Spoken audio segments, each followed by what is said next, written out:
Halo, nama saya Amril Dansa. Saya akan membuat tugas berkaitan dengan tugas mata kuliah digital marketing yang saya komunikasikan dengan pendekatan 5A Customer Path: Aware, Appeal, Ask, Act, and Advocate.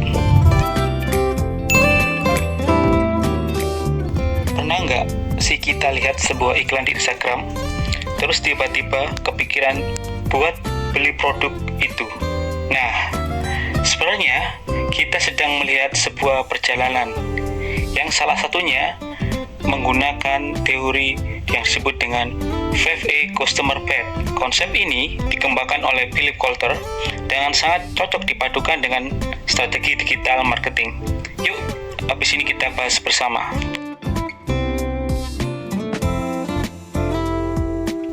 Langkah pertama adalah aware, yaitu kesadaran. Di sini konsumen mulai kenal sama brand. Digital marketing memegang peran penting lewat iklan online, konten media sosial, sampai SEO di Google. Bayangkan, ada sebuah UKM kopi, yaitu kopi lokal bernama Kopi Nusantara. Mereka nih, si Kopi Nusantara, bikin konten edukasi di TikTok, bisa di IG maupun di YouTube, tentang perbedaan kopi Arabica dan Robusta. Dari situ, banyak orang yang jadi tahu akan brand ini ada. Setelah sadar, seperti bagian pertama, yaitu di-awarekan si konsumen harus dibuat tertarik. Inilah tahap yang disebut appeal, di mana konten visual yang estetik, konten visual yang storytelling yang kuat, atau kolaborasi dengan influencer untuk bikin brand ini, Kopi Nusantara ini, semakin menarik perhatian. Misalnya, Kopi Nusantara memposting desain kemasan yang unik di Instagramnya, plus menggandeng influencer untuk mereview produk Kopi Nusantara ini.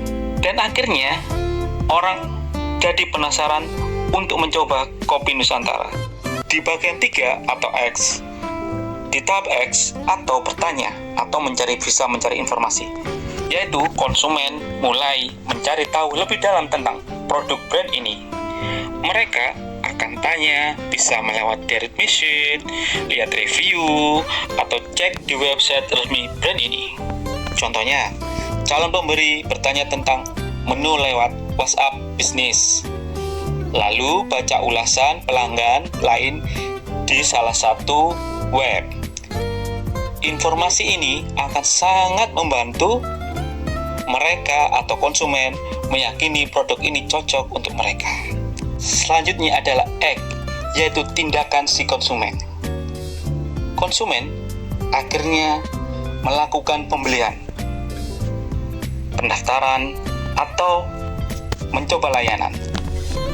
Dengan adanya digital marketing, akan memudah proses ini lewat marketplace, aplikasi pesanan antar, atau promo digital.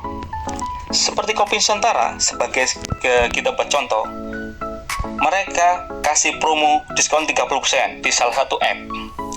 Hasilnya, banyak pelanggan akhirnya mengklik tombol order now atau pesan sekarang.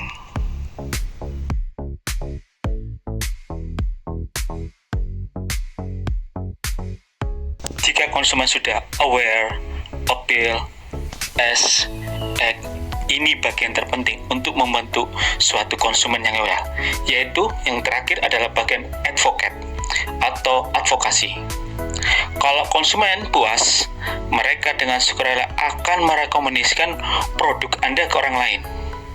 Kita bisa contohkan Kopi Nusantara mendorong pelanggan untuk upload foto dengan hashtag Ngopi Asik Nusantara. Setiap minggu, posting terbaik dapat voucher gratis. Dari sini, pelanggan jadi promotor gratis untuk brand tersebut. Perjalanan konsumen dalam 5E Customer Path: Aware, Appeal, S, Act, and Advocate bisa kita harmonisikan dengan strategi digital marketing. Kuncinya, jangan hanya fokus menjual, tapi bangun hubungan, berikan pengalaman, dan biarkan konsumen menjadi bagian dari cerita brand kita. Dengan begitu, bisnis kecil maupun besar bisa tumbuh lebih cepat di era digital. Jadi, siapkah kamu membawa brandmu melewati 5A ini melalui digital marketing? Permasalahan dalam digital marketing ketika dikomunikasikan dengan 5A customer path. Dalam tahap aware, permasalahan yang sering muncul adalah bagaimana brand kita bisa menembus kebisingan informasi di era digital. Banyak bisnis mengeluarkan biaya besar untuk iklan, tetapi pesan yang mereka sampaikan sering tidak relevan atau kurang tepat sasaran. Masuk ke tahap appeal dan X. Tantangan utama adalah menjaga ketertarikan calon konsumen agar tidak mudah pindah ke kompetitor. Banyak brand gagal membangun identitas visual yang konsisten sehingga calon pelanggan tidak menemukan alasan kuat untuk membeli produk itu. Di sisi lain, ketika konsumen mencari informasi, seringkali website, marketplace, atau kanal digital tidak memberikan jawaban yang memadai. Pada tahap Act and Advocate, masalahnya lebih banyak terkait dengan pengalaman pelanggan. Banyak bisnis digital masih memiliki proses checkout yang rumit, metode pembayaran yang terbatas, atau keamanan transaksi yang meragukan. Akibatnya, konsumen batal membeli. Setelah membeli, masalah lain muncul, yaitu kurangnya strategi untuk mendorong konsumen menjadi advokat. Cukup demikian penjelasan dari kami. Kami ucapkan terima kasih. Sampai bertemu dengan case-case selanjutnya.